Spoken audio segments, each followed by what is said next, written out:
On a freezing Thanksgiving night in the Catskill Mountains, a lonely widow lights a single oil lamp in her empty home, unaware that 20 stranded bikers are fighting their way through the blizzard toward her door. When their leader knocks begging for shelter, every instinct tells her to lock the bolt. But instead, she opens the door, and that one act of kindness sets off a chain of miracles that will reunite her with the son she lost 34 years ago and change an entire community forever. Before we dive deeper into this story, let me know where you're watching from, and don't forget to subscribe for more heartwarming stories every day. The wind came down off the Catskills like something alive and angry, howling through the pines with a voice that sounded almost human. Eleanor Hartman stood at her kitchen window, watching snow devils twist across the frozen yard. The house creaked around her, old bones settling into another long winter night. 73 years old, and she'd spent the last 30 of them alone in this place. 30 years of silence. 30 years of ghosts. The table behind her was set for one. A small turkey breast, barely worth roasting. Mashed potatoes going cold in their bowl. Cranberry sauce still in the can, because what was the point of making it nice when nobody was coming? When nobody ever came. Thanksgiving, the cruelest holiday of them all. She'd been a nurse once, back during the tail end of Vietnam. Saw boys die on tables, held their hands when they called for their mothers in languages she didn't speak. Married Henry in 71, a good man who'd made it home from Da Nang with only scars you couldn't see. They'd had one son, Thomas, born in 73 with Henry's dark eyes and her stubborn chin. 8 years. That's all she'd gotten with him. 8 years of laughter and scraped knees and bedtime stories. The bus accident happened in November of '81. A school trip to see the covered bridges near the Vermont border. Black ice on Route 7. The bus went through a guardrail and into a ravine. 12 kids made it out screaming and bleeding. Thomas wasn't one of them. They never found his body. The river had been running fast that year, they said. Swept everything downstream. Swept her baby away like he'd never existed. Henry lasted 6 more years before his heart gave out. Eleanor always suspected it was more than his heart. It was everything. The empty bedroom at the end of the hall, the silence at dinner. The way hope dies slowly, painfully, when there's nothing left to feed it. She poured herself tea, hands shaking slightly, not from age, from the cold that never seemed to leave this house anymore. The oil furnace was running, rattling and wheezing, but it couldn't keep up with nights like this. She'd wrapped herself in Henry's old cardigan, the one that still smelled faintly of his aftershave even after all these years. She wore it every night, pretending she wasn't completely alone. Outside, the storm was building. The weather report had said it would be bad. Early season blizzard, possibly the worst in 20 years. Wind gusts up to 60 miles per hour. 2 feet of snow expected. The kind of storm that killed people stupid enough to be out in it. The kind that buried everything under layers of white and cold. Eleanor had seen that kind of storm before. The night Thomas disappeared, the snow had fallen just like this. She'd driven those mountain roads for hours, screaming his name into the wind until her voice gave out and her throat bled. Until the police had to physically drag her away from the search. She closed her eyes and said a small prayer. Not for herself, she'd stopped praying for herself years ago. What was the point? God had taken everything that mattered, but she prayed for anyone out there on the roads tonight. For travelers, for the lost, for anyone who needed shelter and couldn't find it. She knew what it felt like to be lost in the cold. The house groaned again, the windows rattled in their frames, glass shaking against wood. And then something else, a sound underneath the wind. Mechanical, distant, growing. Eleanor lifted her head, probably nothing. Her hearing wasn't what it used to be, and on nights like this the wind played tricks. Made you hear things that weren't there. Made you imagine headlights where there was only darkness. Made you hope when hope was the cruelest thing of all. But the sound didn't stop. It grew louder. Deeper, multiple engines, she realized. Not one vehicle but many. She moved to the front window, pulling aside the curtain with trembling fingers. The snow was coming down so thick she could barely see past the porch. But there was something out there. Lights moving. Getting closer, not one light. Many. Too many. Her heart began to pound against her ribs. She thought about the shotgun Henry had kept in the closet. She thought about locking the door, turning off the lights, pretending nobody was home. The engines grew louder, closer, the sound was deafening now. And then they appeared through the snow, motorcycles. Big ones. 20 of them, maybe more, headlights cutting through the blizzard like searchlights. They came up her long driveway in a slow procession, engines rumbling like thunder rolling across the mountain. Bikers, leather and chrome and tattoos. The kind of men her neighbors crossed the street to avoid. The kind that made people lock their car doors. They were stopping right in front of her house. One by one the engines idled down but didn't cut off. Eleanor's hand went to her throat. Every instinct screamed at her to hide, to call someone, to do anything but stand here watching. One of them dismounted, walked toward her porch, boots crunching in the fresh snow. She could see him clearly now. Tall, broad-shouldered, his face hidden behind a bandana and frost-covered beard. Massive, intimidating. He knocked, 3 solid thuds that shook the doorframe and made her jump. Then a voice, rough but not threatening. "Ma'am, please, we're freezing out here." Eleanor's hand stayed frozen on the curtain, her whole body locked in indecision. Eleanor's hand stayed frozen on the curtain, her breath fogging the glass. 20 motorcycles. 20 men. All of them covered in snow and ice, their bikes barely running, exhaust clouds hanging in the air like ghosts. Some were stamping their feet. Others were hunched over their handlebars, shaking from cold. The knock came again, harder this time, more desperate. "Please, ma'am. We don't mean any trouble. We're just—" The man's voice broke off into a cough. A bad one, wet and rattling. "We're just trying not to die out here. Please," she should call someone. The police. The state troopers, the neighbors, except the phone lines were probably already down. They always went down in storms like this, and even if they weren't, what would she say? "There are bikers at my door, and I'm scared." By the time anyone got here through this weather, these men would be frozen solid in her yard. Dead because she was afraid. Her mind went back to that night. The night Thomas disappeared. She'd been driving those mountain roads, desperate and terrified, searching every ditch and curve. Her car had slid off into a ravine, not far from where the bus went down. She'd thought she was going to die there, alone in the dark, while her son was out there somewhere needing her. But someone had stopped, a trucker whose name she never learned. He'd pulled her out, driven her to town, saved her life without asking for anything in return. Told her that you can't turn your back on people in need. Not ever, not even when you're scared. Always open the door to those in need, Eleanor. That's what Henry used to say. He'd seen enough death in Vietnam to know that the worst thing you could do was turn your back when someone needed help. Even if it scared you. Even if every instinct said to run. Especially if it scared you, he'd say. That's when it matters most. Eleanor's hand moved to the deadbolt. Her fingers trembled so badly she almost couldn't turn it. But she did. She opened the door. Cold air hit her like a physical blow, stealing her breath.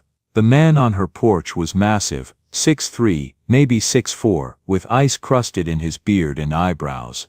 His leather jacket was covered in patches she didn't recognize. Road Captain. Vermont, numbers and symbols that meant nothing to her. Behind him the others were still mounted, engines idling, watching, waiting. 19 pairs of eyes fixed on her.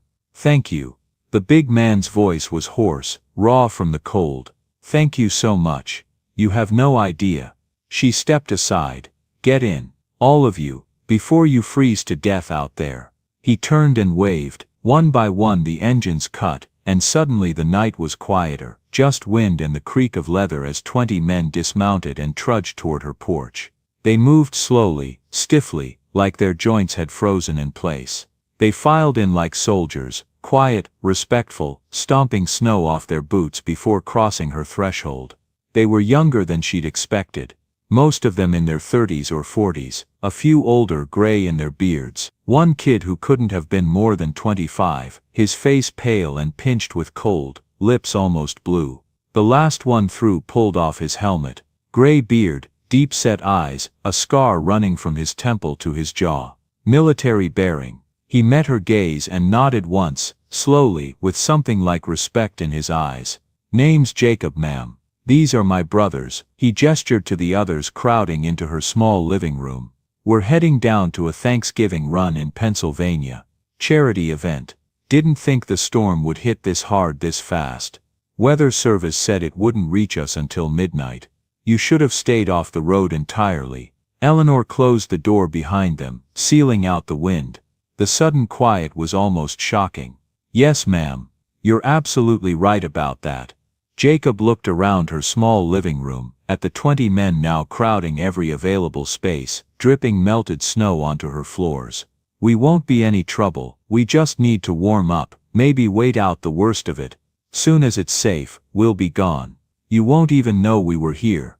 Eleanor studied them. They looked rough, tattoos snaking up necks and across knuckles, scars, hard faces weathered by wind and sun, but their eyes told a different story. These weren't men looking for trouble. These were men who'd run into trouble and barely escaped it. Men who'd look death in the face tonight. You'll catch pneumonia standing around in wet clothes. She pointed toward the fireplace, dark and cold. Get that going. Someone who knows what they're doing. Bathrooms down the hall if you need to dry off. And I need 3 men, strong ones, to help me get more wood from the shed out back. They moved quickly, efficiently, like a unit that had worked together before. 2 of them got the fire roaring within minutes, feeding it kindling and logs from the bin beside the hearth. 3 more followed her directions outside, coming back with armloads of firewood. The others peeled off their wet jackets and huddled near the growing flames, holding their hands out to the heat. Eleanor went to her kitchen and stared at her pitiful Thanksgiving dinner. 1 small turkey breast wasn't going to feed 20 men, 20 hungry, half-frozen men. But she had soup, a big pot of chicken and vegetables she'd made yesterday, hoping it would last her the week. And there was bread, potatoes, some canned corn. It wasn't much, but it would be warm. It would help. The young kid, the pale one, was standing in her kitchen doorway. Up close he looked worse, shivering despite being inside now. His lips had a bluish tinge that worried her. His eyes were glassy, unfocused. You okay, son? Yes, ma'am. Just cold. His voice was barely above a whisper. She didn't believe him for a second, but she nodded. Sit down before you fall down. He obeyed, sinking into one of her kitchen chairs like his strings had been cut. Eleanor started pulling out bowls, spoons, everything she had. Behind her, the house filled with voices, low, grateful, careful, the sound of men trying not to take up too much space in a stranger's home, trying to be respectful, to not be threatening. For the first time in 30 years, her house didn't feel empty. It terrified her. And somehow, impossibly, it felt right. Like the universe had sent her something she didn't know she needed. The kitchen came alive with movement and voices. Eleanor worked the stove while the bikers crowded into every available space, leaning against counters, sitting cross-legged on the floor, perched on the radiator by the window. The soup pot bubbled and steamed, filling the house with the smell of chicken and herbs, and something that felt almost like home. Ma'am, let me help with that. A younger biker, maybe 30, with a shaved head and a tattoo of a cross on his neck, stepped forward. I used to cook in the army. Did 2 years in a mess hall before they shipped me to Kandahar. You know your way around a kitchen. Enough to not burn soup. He grinned, and she saw the gap where a front tooth should have been. Name's Marcus. She handed him the ladle. Don't let it boil over. And keep stirring so it doesn't stick to the bottom. Yes, ma'am. The bread came out. 2 loaves she'd baked yesterday, more out of habit than need. Not fancy, just basic white bread, but when she set them on the table, the men looked at them like they were something precious, like they hadn't seen homemade bread in years. Jacob started slicing with her bread knife while another biker, this one older, maybe 50, with gray streaking his ponytail, found her butter dish without being asked, and began spreading thick pats on each slice. Haven't had a home-cooked meal in 3 months, the older man said quietly. His voice was soft, educated. Not what she'd expected from a man covered in tattoos and leather. Been on the road since August, living off gas station food and whatever we can heat on a camping stove. What's your name? Eleanor asked, studying him. David. Used to teach high school English before. He trailed off, smiled sadly. Before life got complicated. What happened? Same thing that happens to a lot of us. Lost everything. Found the road. He didn't elaborate, and she didn't push. Some wounds were too fresh to expose. The young kid, the pale one, was still sitting at her kitchen table, watching everything with hollow eyes that seemed to look through people instead of at them. Eleanor brought him hot tea, pressed the mug into his hands. His fingers were so cold they felt like ice. Drink that, you need to warm up from the inside out. Thank you, ma'am. His voice was barely a whisper, and this close she could hear the rattle in his chest. What's your name, son? Reed. Something about the way he said it made her pause. There was weight in that single word, pain hidden beneath it. She wanted to ask more, to dig deeper, but Jacob appeared at her elbow. Reed's new to the club. This is his first long ride. Jacob's voice was protective. Been with us about 6 months. Picked a hell of a night for it. Eleanor said, still watching Reed's face. Jacob's expression darkened. He needed to get away from some things. Some bad situations. We all did at one point or another. That's what the club does, gives you a reason to keep going when you don't have one anymore. She understood that better than he knew. Sometimes running was the only option left. The only thing that kept you breathing. She'd wanted to run after Thomas died, but there'd been nowhere to go. The pain followed you everywhere, settled into your bones like arthritis. You couldn't outrun it, but at least on the road you could pretend you were trying. The soup was ready. Marcus started ladling it into bowls. She only had 12, so some men would have to wait, and Eleanor pulled out every chair she had. Still wasn't enough, so men sat on the floor, holding their bowls carefully, eating slowly like they were afraid it would disappear if they rushed. The silence lasted about 30 seconds before someone spoke. This is really good, ma'am. It was one of the younger ones, Hispanic, with kind eyes and a scar across his cheek. Haven't eaten anything hot in 2 days. Been living on beef jerky and protein bars. Where were you headed? Eleanor asked, settling into her own chair at the head of the table. Before the storm hit. Pennsylvania, Jacob said, sitting on her couch with his bowl balanced on his knees. Annual Thanksgiving ride. We do it every year, collect toys for kids in hospitals, raise money for veterans hospitals, visit nursing homes. About 200 clubs usually show up from all over the East Coast. 200. Eleanor blinked, trying to picture it. How many people is that? Last year. Close to 5,000. The number was incomprehensible, she couldn't picture it. 5,000 bikers, all in one place. It sounded terrifying and magnificent at the same time, like something out of a movie. You do this every year? She asked, genuinely curious now. 15 years running. Jacob tore off a piece of bread, chewed thoughtfully. A lot of us are vets, lost friends overseas, lost ourselves for a while after we came home, lost everything we thought we were fighting for. The ride helps, gives us purpose, reminds us we're still capable of doing good in the world. The room went quiet. Eleanor looked around at these men, these strangers who'd invaded her home, and suddenly saw them differently. Not as threats, not as criminals. As survivors, as men who'd been through hell and come out the other side, scarred but still standing. My husband was in Vietnam, she said softly. Surprising herself. Every head turned toward her. Jacob set down his spoon, giving her his full attention. What unit? Marines. 3rd Battalion. 5th Marines. He was at Hugh City. The words came out easier than she expected. She hadn't talked about Henry's service in years. Someone whistled low. That was rough, real rough, some of the worst urban combat of the whole war. He came home. Eleanor's throat tightened. But he never really left that place, if you know what I mean. Nightmares every night for years. Couldn't handle loud noises.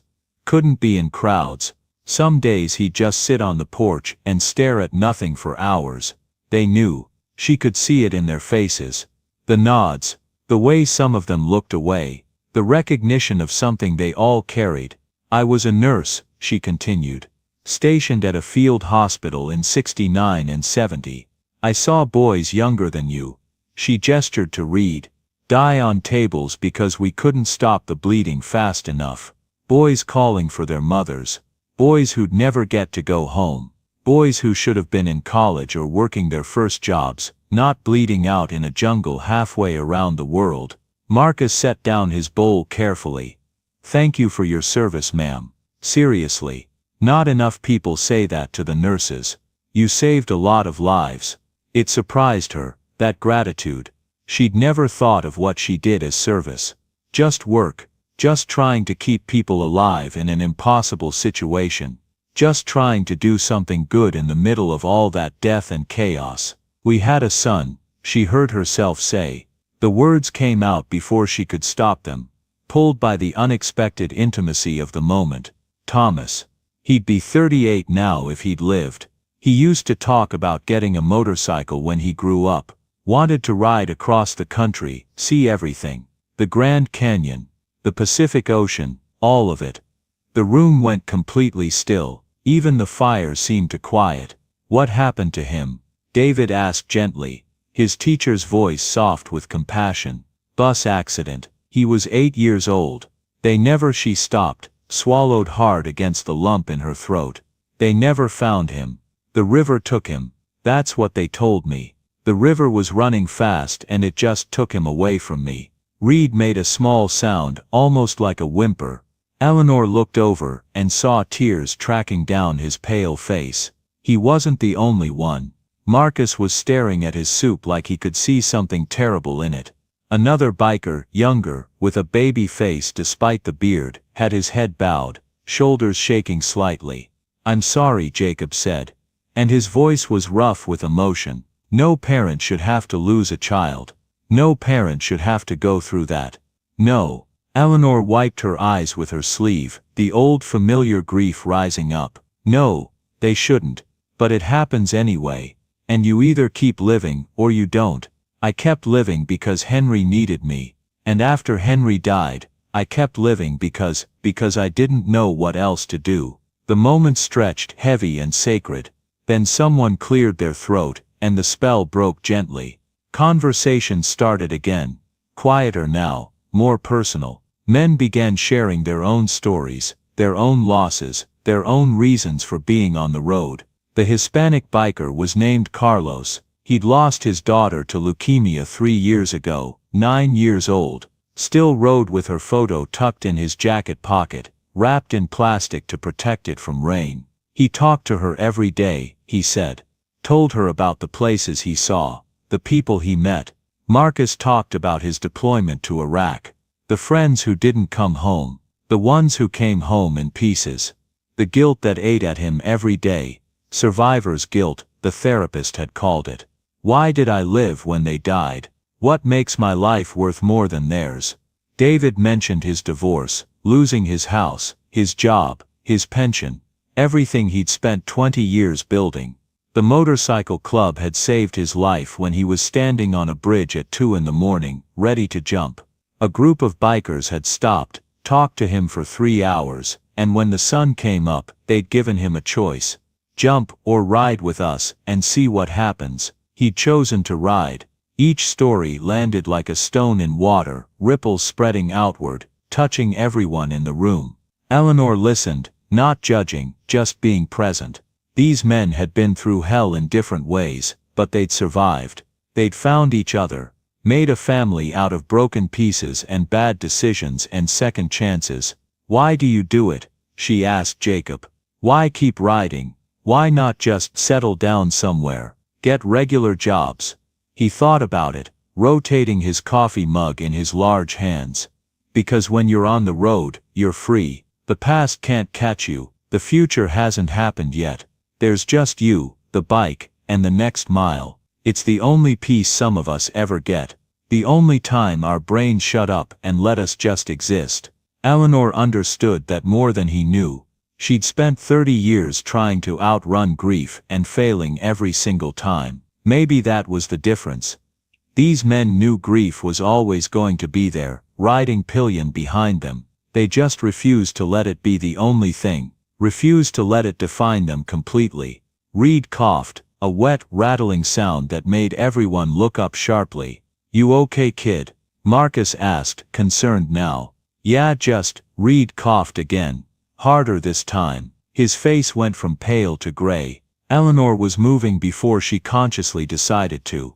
She crossed to Reed in 3 quick steps, pressed the back of her hand to his forehead. He was burning up, fever hot, dangerously hot. You're sick, you're really sick. I'm fine. Another cough, this one doubling him over, his whole body convulsing. Jacob. Eleanor's voice snapped into command mode, the nurse taking over completely. He's got a fever. A bad one. Has he been sick? Couple days. Thought it was just a cold from the weather. In this weather, riding in the cold. Eleanor shook her head, already assessing. It's pneumonia, or close to it. Could be bronchitis at best. The room erupted in concerned murmurs. Reed tried to wave them off, but his hands were shaking violently. I need blankets, Eleanor said firmly. All of them, and someone get more wood on that fire. We need to keep him warm and keep that fever from spiking higher. The bikers moved like a well-oiled machine. Within minutes, Reed was wrapped in every blanket Eleanor owned, positioned close to the fireplace where the heat was strongest. Eleanor made him drink more hot tea, felt his pulse too fast, racing, listened to his breathing, too shallow, too labored. You should have said something sooner, Jacob told him, but his voice was gentle, not accusatory. Didn't want to slow anyone down, Reed mumbled through chattering teeth. Didn't want to be a burden, kid. We would have stopped. We would have gotten you to a doctor.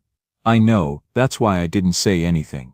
Reed's eyes fluttered closed. Always the weak link. Always the problem. Eleanor looked at this boy because that's what he was. Really just a boy pretending to be hard, and something twisted painfully in her chest. He reminded her of Thomas, not in looks but in that stubborn independence. That desperate need to prove he could handle anything, could tough it out, could be strong enough.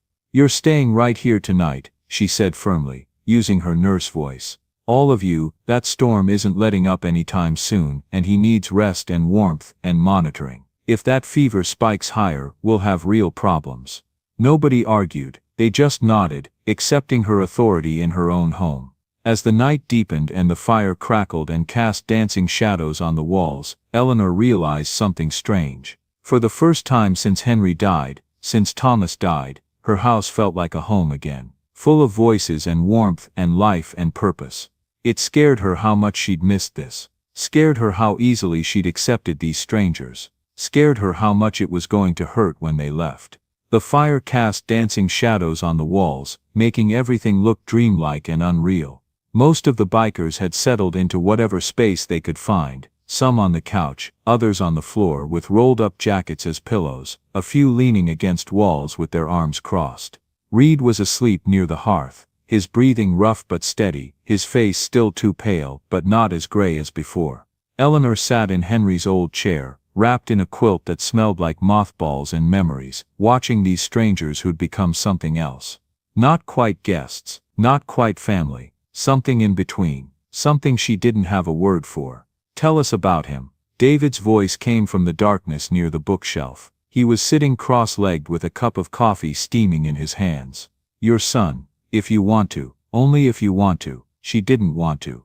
Talking about Thomas hurt like pressing on a bruise that never healed, never even scabbed over. It was a wound that stayed fresh and raw no matter how many years passed. But something about this night, the storm outside, the fire, these broken men who'd shared their own pain, made her want to share it. To make Thomas real again, even just for a moment, to let him exist somewhere other than just in her head.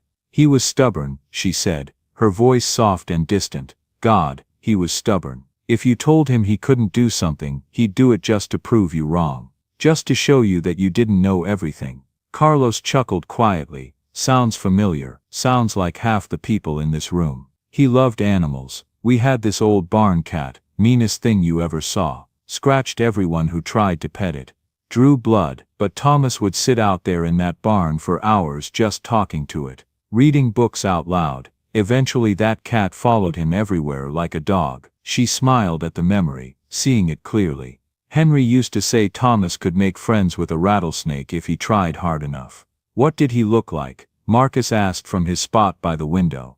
Dark hair, brown eyes almost black, small for his age but wiry, fast. Could climb trees that scared me to death, 50-60 feet up like it was nothing. The doctor said he'd probably hit a growth spurt around 10 or 11.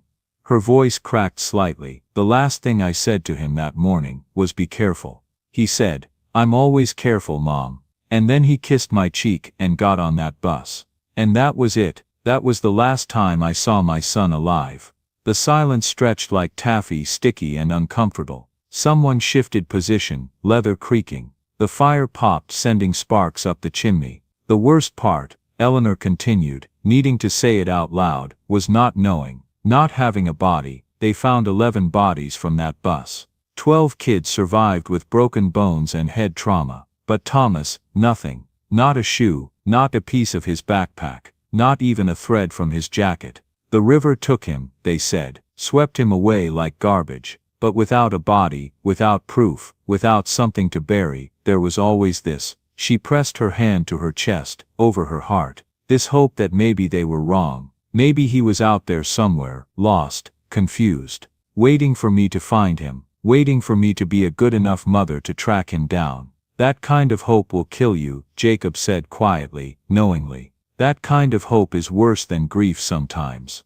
It did kill Henry. Took 6 years, but it killed him just as surely as a bullet. Eleanor wiped her eyes with the back of her hand. Some nights I still dream about Thomas. He's still 8 years old calling for me. I try to run to him, but I can't move fast enough. My legs don't work right, and then I wake up alone in that bed upstairs and remember all over again that he's gone. Reed stirred in his sleep, mumbling something incoherent. Eleanor stood and adjusted his blankets, checked his forehead again with practiced fingers. Still too warm, but not worse. She'd take that as a victory. When she sat back down, Marcus was staring into his coffee like it held answers to questions he didn't know how to ask. I got a son, he said suddenly, his voice thick. Haven't seen him in 4 years. His mother won't let me near him. Got a restraining order. Says I'm dangerous. Says I'll hurt him like I hurt her.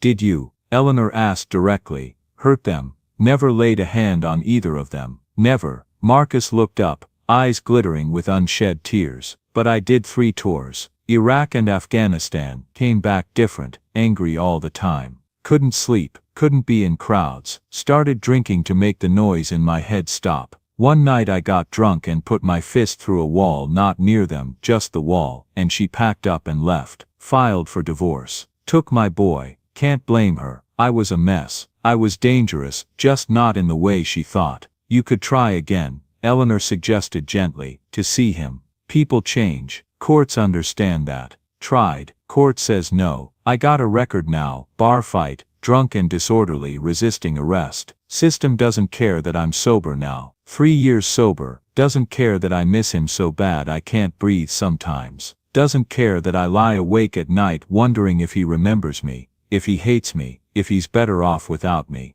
He set down the cup with shaking hands. So I ride, and I try to be better than I was. Try to be the kind of man who deserves a second chance.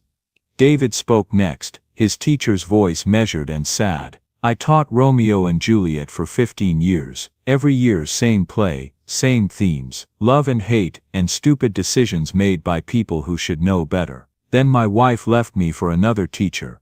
Guy I considered a friend, guy I'd had over for dinner 100 times, and suddenly I understood it. That kind of pain that makes you do stupid, destructive things. I drove to his house with a baseball bat in my trunk, sat outside for 3 hours in my car, trying to decide if I wanted to go to prison, trying to decide if revenge was worth throwing away everything else. What stopped you? Carlos asked quietly. A kid rode by on a bicycle. Couldn't have been more than 10 years old. Red bike with streamers on the handlebars. Reminded me of my students. Reminded me that I used to be someone who believed in second chances and redemption and all that bullshit we tell kids to give them hope. David smiled bitterly, so I threw the bat in a dumpster and kept driving. Ended up at a motorcycle dealership. Bought a bike with my last paycheck. Teacher's salary doesn't leave much, and started riding. Been on the road ever since. 3 years now. One by one they shared. Carlos talked about his daughter Maria's last days, how he'd held her hand through every chemo treatment, how she'd lost her hair but never her smile. How she died on a Tuesday morning while he was reading her favorite story, The Velveteen Rabbit, and how he'd finished reading it even after she was gone, because he'd promised he would. A biker named Tommy mentioned his time in Afghanistan, the IED that killed 3 of his squad members while he walked away without a scratch. How he couldn't figure out why he deserved to live when they didn't. Another one, older gray-haired, probably 60, talked about his brother's suicide. How he'd found the body. How he still heard the gunshot in his sleep even though he wasn't there when it happened. Each story was a wound opened up, examined in the firelight, and carefully set down by the hearth. Not to forget, never to forget, but to share the weight so no one had to carry it alone. Eleanor listened to all of it, absorbing their pain like a sponge. These men, these rough tattooed, dangerous-looking men, were just people trying to survive their own personal hells. They'd found each other, built something like a family from the wreckage, and kept moving forward, because stopping meant drowning in everything they'd lost. You know what the worst part is, Jacob said. He'd been quiet through most of the sharing, but now his voice cut through like a knife. People see us and cross the street, see the patches, the bikes, the tattoos, and assume we're criminals, drug dealers, gangsters. Nobody asks what brought us here. Nobody cares that some of us are vets, fathers, teachers, regular people who just got knocked down and haven't found a way to stand back up yet. We're just scary, just threats, just problems to be avoided. I was scared, Eleanor admitted quietly. When you knocked on my door, I thought about not answering. I thought about hiding and pretending nobody was home. Why did you? Jacob asked, genuinely curious. She thought about it, trying to find the right words. Because someone opened their door for me once when I needed it. And because my husband always said the only thing worse than being scared is letting fear make you cruel. Letting fear make you into the kind of person who turns away when someone needs help. Jacob nodded slowly, a small smile crossing his weathered face. Your husband was a wise man.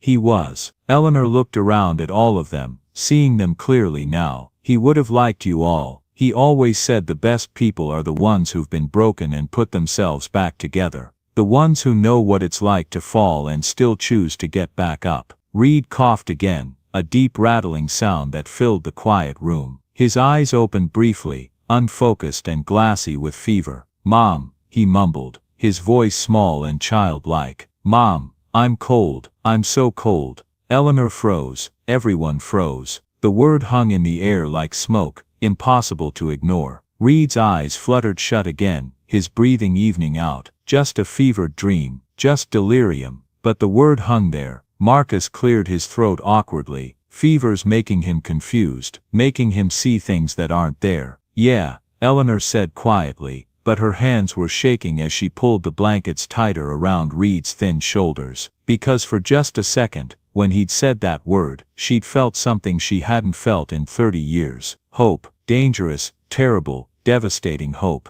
The fire popped loudly. Outside, the wind howled like something alive and hungry, and Eleanor wondered if God was cruel enough to let her hope again, knowing what it had cost her the last time, knowing how hope could destroy you more thoroughly than grief ever could. Reed's breathing changed around midnight. It went from rough to ragged, each inhale a struggle against something thick and suffocating. Eleanor woke from a light doze in her chair, and knew immediately something was wrong. She'd heard that sound too many times before, in field hospitals, in ICU wards, lungs filling with fluid, the body fighting a battle it was starting to lose. Jacob, she shook his shoulder hard. He came awake instantly, alert, the way soldiers did even years after the war. Something's wrong. Reed's in trouble. Reed was convulsing, his whole body shaking violently. His lips had gone from pale to blue. Foam flecked the corners of his mouth. His eyes were rolling back, showing only whites. Shit. Jacob dropped to his knees beside Reed, hands hovering, unsure what to do.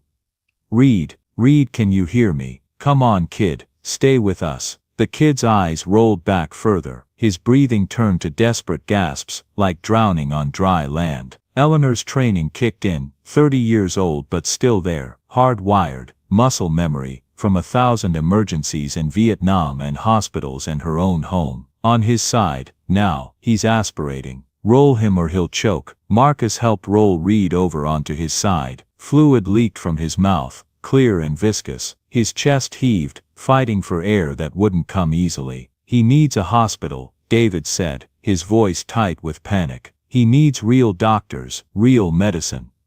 "Hospital's 40 minutes away in good weather." Eleanor pressed her fingers to Reed's neck, counting his pulse against her watch. "Too fast. Racing. Way too fast. We'd never make it through the storm. Roads are completely blocked. We'd get stuck and he'd die in a car before we got halfway there. So what do we do?" Marcus's voice cracked with fear. "We can't just watch him die." Eleanor stood, her mind already racing through options, through her old training, through everything she'd learned in 2 years of war, and 30 years of living. She ran to the bathroom, yanked open the medicine cabinet with shaking hands. Antibiotics, amoxicillin, left over from her own bout with bronchitis last winter. Fever reducer, aspirin. Not much, but it was something. It had to be enough. She came back, crushing pills between 2 spoons, mixing them with water into a cloudy suspension. "Hold his mouth open, don't let him bite down." Jacob forced Reed's jaw open while Eleanor poured the mixture in, massaging his throat until he swallowed reflexively. Reed choked, coughed, but some of it went down.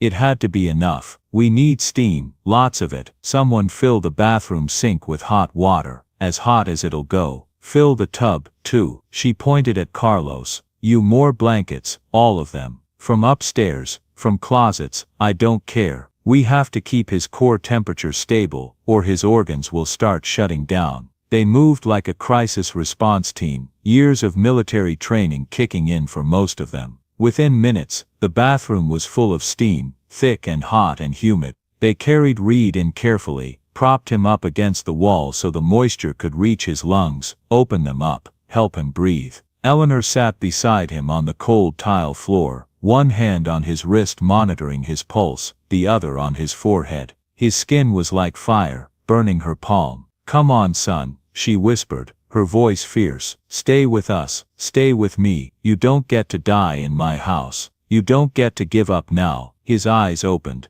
just slits, unfocused, swimming, confused and scared. "Where?" he gasped, each word a battle. "Where am I? You're safe, you're in my house, you're going to be okay. I promise you're going to be okay." So cold, tears leaked from his eyes, mixing with the sweat on his face. "I've been so cold for so long, all my life, just cold." Something about the way he said it, not just physically cold, but something deeper, something soul deep, made Eleanor's chest tighten painfully. She took his hand, squeezed it hard.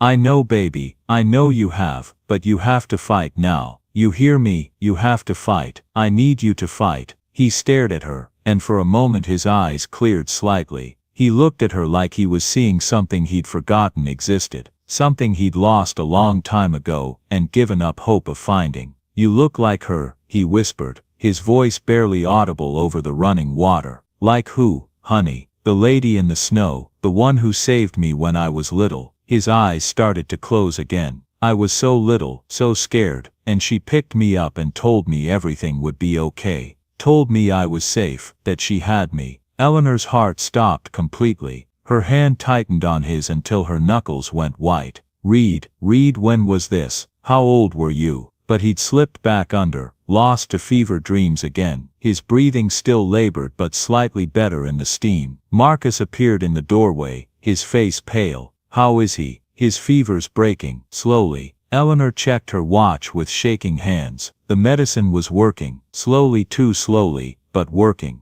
"Keep the steam going, and someone pray. I don't care who you pray to, or what you believe, just pray." The next 2 hours were the longest of Eleanor's life since the night they told her Thomas was gone. They took turns sitting with Reed, monitoring his breathing, wiping the sweat from his face with cool cloths. Jacob stayed the entire time, refusing to leave, sitting on the bathroom floor with his back against the tub. "He's like a kid brother to me," Jacob said quietly, staring at Reed's unconscious form. "Found him 6 months ago, living under a bridge in Burlington, strung out on heroin. Half dead, 20 pounds underweight, track marks all up his arms. We got him clean, got him into treatment, got him on a bike, gave him a reason to live when he'd given up completely. What happened to his family? Eleanor asked, though part of her was afraid of the answer. He doesn't remember. Says he grew up in foster care all over New England. No memory of anything before he was 8 or 9 years old, just fragments that don't make sense. A woman's voice singing, snow, being scared, being lost, but nothing concrete, nothing he can hold on to. Eleanor's hand shook as she pressed a cool cloth to Reed's forehead. Her mind was racing, making connections she didn't want to make, seeing patterns that couldn't possibly be real.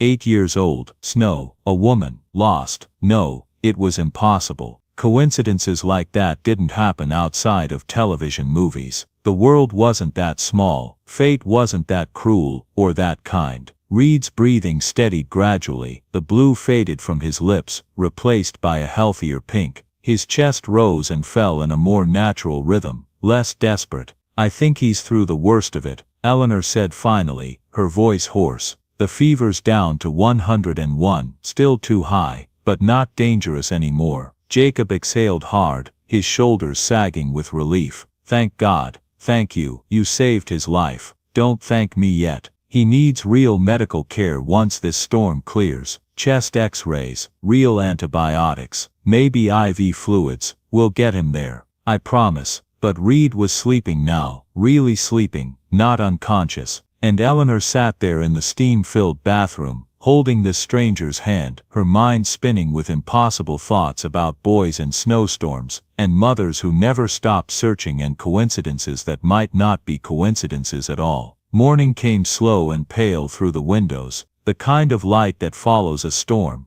clean, washed out, everything softened by snow and new beginnings. Eleanor woke in her chair, neck stiff and aching, Henry's quilt slipping off her shoulders. The fire had burned down to glowing embers. Around her living room, bikers were scattered like fallen dominoes, some snoring, others stirring awake with groans, rubbing their eyes and stretching cramped muscles. Reed was still asleep by the fireplace, but his color looked better. Normal, his breathing was even and deep. She touched his forehead with the back of her hand, warm but not burning. The fever had broken completely. Thank God. Thank whatever force in the universe had listened to her desperate prayers. She stood slowly, joints protesting every movement, and shuffled to the kitchen like an old woman, which she supposed she was. Through the window, the world was white and pristine. 2 feet of snow, maybe more, transforming everything into something clean and new. The motorcycle line was buried up to the handlebars. Nothing was moving anywhere. No cars, no plows, just endless white. Coffee. She needed coffee before anything else. She got the pot going and started assessing her supplies with a practiced eye. The bread was gone, most of the soup. She had eggs in the refrigerator, pancake mix in the cupboard, some bacon in the freezer that she'd been saving. Not much, but enough for one more meal. Maybe the last meal before they all went their separate ways. Morning, ma'am. She turned. Marcus stood in the doorway, hair sticking up in every direction, looking younger and more vulnerable without his hard expression. Morning. Coffee'll be ready in a minute. You sleep at all? He stepped into the kitchen, keeping his voice low. Some, not enough, maybe 2 hours total. Her body ached everywhere, but she'd survived worse, much worse. Reed's doing better. Jacob told me what you did. You saved his life. No question. Marcus's voice was thick with emotion. Most people would have turned us away at the door, would have let us freeze. You didn't have to help us. You didn't have to do any of this. Eleanor shrugged, uncomfortable with praise. I was a nurse. It's what we do. It's what I was trained to do.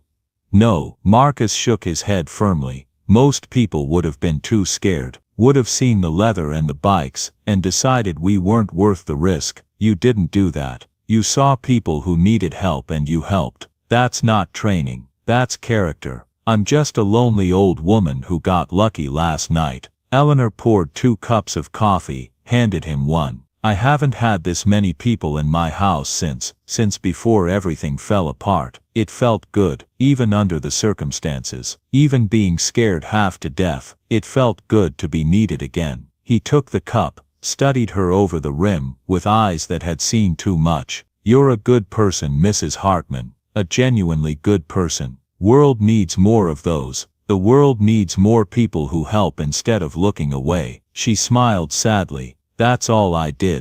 The others started waking up gradually. Groans and coughs and the rustle of leather. The bathroom door opened and closed repeatedly. Someone got the fire going again, feeding it fresh logs. Reed sat up slowly, blinking at the morning light streaming through the windows. Jacob was beside him immediately, kneeling down. "Hey kid, how you feeling? Like I got hit by a truck and then the truck backed up and hit me again." Reed's voice was hoarse but stronger, more present. He looked around, saw Eleanor, and his expression softened completely. "You stayed with me all night, didn't you? Someone had to make sure you kept breathing. Thank you." His eyes were shining with unshed tears. I don't remember much from last night, but thank you for everything." Eleanor waved it off, but her throat was tight with emotion she couldn't name. There was something about this boy, something familiar in the curve of his jaw, the way he tilted his head when he was thinking, the shape of his hands. Or maybe she was just a desperate old woman seeing ghosts in every young face, looking for her son in strangers. She made breakfast: scrambled eggs, bacon, pancakes on her old griddle that Henry had bought her 40 years ago. The bikers ate standing up, crowded around her kitchen counter, grateful for every bite, thanking her repeatedly. Storms passed, David reported from the front window, looking out at the transformed landscape. But the roads won't be clear for hours, maybe days. We're completely snowed in. "We should start digging out," Jacob said, always practical. "Get the bikes ready to roll once the plows come through." They filed outside, 20 men attacking the snow with shovels borrowed from Eleanor's shed, bare hands, pieces of plywood, anything they could find. She watched them work through the window, this temporary family, and felt the loneliness creeping back in like cold air under a door. They'd be gone soon. The house would be empty again, just her and the ghosts and the silence. The thought made her chest ache. Reed appeared at her elbow, wrapped in a blanket like a child. He'd stayed inside, still too weak for physical work. "You okay?" she asked gently. "Yeah, I had these dreams last night, vivid ones, about being a kid, about snow and being lost and being terrified." He frowned, trying to remember, trying to hold on to something that kept slipping away. "And someone finding me, someone who looked exactly like you, same eyes, same voice." Eleanor's breath caught in her throat. "Reed," but then Marcus was calling from outside, his voice sharp with urgency, cutting through everything. "Jacob, get out here, now, everyone." Everyone stopped digging. The urgency in his voice froze them all, because coming down the mountain road, engines roaring even through the deep snow, was a sight that made Eleanor's heart seize in her chest. More motorcycles. Hundreds of them, maybe thousands. A black river of chrome and leather flowing toward her small house, all headed straight for her. The rumble started low, like distant thunder rolling across the mountains, or an earthquake moving slow and inexorable through the earth beneath their feet. Eleanor gripped the porch railing so hard her knuckles went white. Her teacups rattled violently on the kitchen shelves. The windows vibrated in their frames, glass humming, pictures on the walls tilted. The 20 bikers in her yard stood frozen like statues, shovels hanging from their hands, staring down the mountain road with expressions ranging from shock to awe to something like fear. The rumble grew louder, became a roar that drowned out everything else. And then they appeared through the trees, motorcycles. A wave of them stretching back as far as Eleanor could see, chrome and steel catching the morning sun, creating a river of light and sound that seemed endless. Hundreds, no more than hundreds. The road was packed solid with bikes moving in tight formation, engines synchronized in a thunderous chorus that shook the ground. "Jesus Christ," Marcus whispered, his voice barely audible over the roar. Eleanor couldn't breathe. Her first thought was invasion. Her second was that somehow she'd done something terribly wrong, harbored dangerous criminals, and now judgment was coming down the mountain like an avalanche. They'd take her house, arrest her, maybe worse, but Jacob wasn't afraid. He was smiling, actually smiling, with tears streaming down his weathered face. "They came," he said, his voice breaking. "I sent out a call last night when the phone still worked. I didn't know if anyone would make it through the storm, but they came." The lead bikes pulled into Eleanor's yard, not aggressively, but carefully, almost reverently, like they were approaching sacred ground. They parked in neat rows, one by one the engines cut, and the roar faded to silence. Silence that felt heavier and more meaningful than any sound. A man dismounted from the lead bike, 70 years old if he was a day, white beard flowing down to his chest, wearing a leather vest covered in patches from a lifetime of riding. He walked with a pronounced limp, old injury, maybe from a war even older than Henry's, but his back was straight and proud. He walked right up to Eleanor's porch and stopped at the bottom step. Removed his helmet slowly, deliberately. Every single rider behind him did the same. A wave of helmets coming off, revealing faces young and old, scarred and smooth, all watching her. Mrs. Hartman. His voice was gravelly, worn smooth by decades of wind and road noise and shouting over engines. Eleanor's mouth was dry as sand. How do you know my name? Because 32 years ago, you saved a little boy's life. The old man's eyes were steady, piercing, seeing right through her. February of 1993, near the Vermont border. There was a bus accident, 24 kids on board, river running fast and high from snowmelt. You were driving those roads looking for your son, and you found a different child instead, half frozen, confused, bleeding, injured. The world tilted sickeningly. Eleanor grabbed the railing to keep from falling, her vision swimming. You took him to a hospital in Burlington, the old man continued, his voice gentle now. Stayed with him for 3 days until he was stable, even though you were grieving, even though you were falling apart.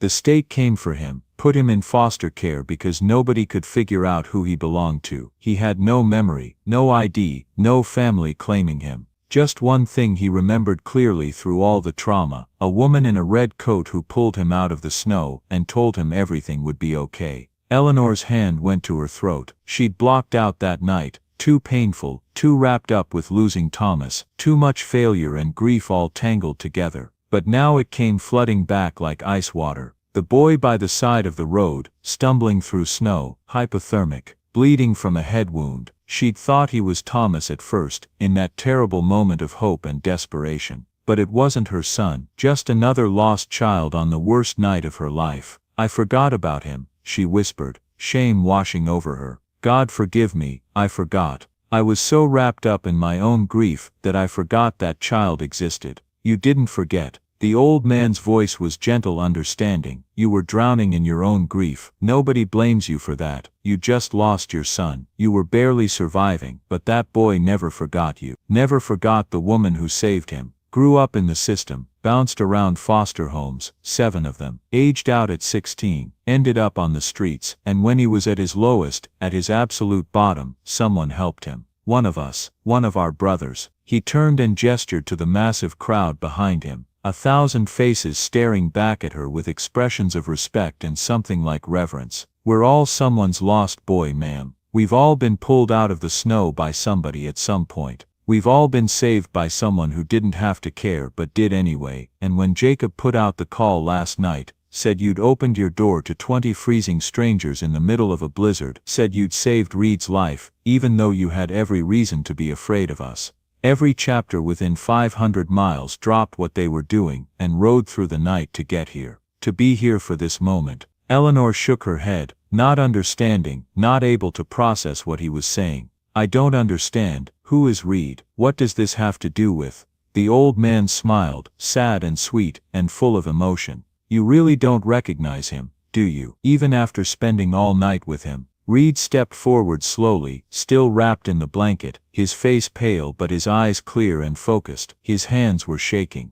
The boy you saved that night, Reed said softly, his voice barely carrying. The one from the bus accident, the one you stayed with in the hospital. That was me. I was 8 years old. I'd been on a field trip, environmental science, learning about rivers. Bus went off the road. I survived somehow, but I lost everything in that water. My memory, my identity, my family, everything that made me who I was. His voice cracked like breaking glass. Except the memory of you. The woman who wouldn't let me die alone in the snow. The woman with the red coat and the kind eyes who told me I was going to be okay. Eleanor's legs went out from under her. Jacob caught her, eased her gently into a chair someone had brought from inside. No, she breathed, her mind refusing to accept it. No, that's not. You're not. That's impossible. But even as she said it, even as she denied it, she saw it clearly. The way he held his head, the shape of his eyes, the stubborn set of his jaw, the exact way he tilted his head when confused. Thomas's eyes. Thomas's jaw, Thomas's mannerisms. My real name is Thomas Hartman, Reed said, tears streaming down his face now, and I've been trying to find my way home for 34 years. Eleanor couldn't let go, her hands clutched Thomas, Reed, Thomas like he might disappear into smoke if she loosened her grip even slightly. He was shaking violently in her arms. Or maybe she was shaking, maybe both, maybe the whole world was shaking. How? She gasped, unable to form complete thoughts. How is this possible? This doesn't happen. This doesn't happen. The old man spoke gently, climbing the porch steps slowly. May we come inside? Ma'am, it's a long story, a complicated story. You'll want to sit down for all of it. Eleanor nodded, not trusting her voice, not trusting anything except the solid weight of her son in her arms. Jacob helped her stand, her legs were still weak, unreliable, and they moved inside together. Thomas stayed pressed against her side, like a child afraid of the dark, like he'd spent his whole life afraid and was finally finding light. The house filled with bikers again, but this time the energy was different, reverent, sacred. They packed the living room, the kitchen, spilling into the hallway and up the stairs, but it wasn't threatening, it felt like protection. Like a family gathering around someone precious who'd been lost and found. The old man sat across from Eleanor in Henry's chair, up close, his eyes were kind beneath the weathered sun-damaged face, eyes that had seen terrible things and chosen kindness anyway. My name's Robert Chen, I was president of the Hells Angels Vermont chapter from 1989 to 2005, served in Vietnam, same as your husband, different unit. I'm the one who found Thomas in 2001. His voice was steady, factual, but his eyes were wet. Found him where? Eleanor's voice shook uncontrollably. Living under a bridge in Burlington, 16 years old, heroin addict, more dead than alive, weighed maybe 90 pounds, track marks covering both arms, hadn't eaten in days. Robert's face was grave, deeply lined, the system had chewed him up and spit him out. 7 different foster homes, 3 group homes, physical abuse in 2 of them, sexual abuse in 1, aged out at 16 with nothing, no family, no support system, no money, just a head full of trauma he couldn't remember and couldn't process and no way to cope with it except drugs. Thomas, she couldn't think of him as Reed anymore, wouldn't, spoke quietly, his voice small and broken. I tried to kill myself 3 times before Robert found me. Pills, razor blades, standing on a bridge, figured I was trash, figured nobody wanted me, figured I'd been thrown away for a reason. That's not true. Eleanor started, her voice fierce. I know that now, I understand that now. Thomas looked at her with red-rimmed eyes, but I didn't then. All I had were these fragments in my head that didn't make sense. A woman's voice singing something. A red coat in the snow, strong hands picking me up, someone telling me I was safe, I was loved, I mattered, and this feeling, this terrible desperate feeling, that I'd been loved.